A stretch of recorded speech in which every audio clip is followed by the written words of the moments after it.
नमस्तेऽस्तु महामाये श्रीपीठे सुरपूजिते शङ्खचक्र गदाहस्ते महालक्ष्मी नमोऽस्तुते।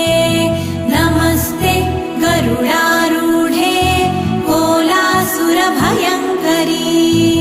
सर्वपाप हरे देवी महालक्ष्मी नमोऽस्तुते।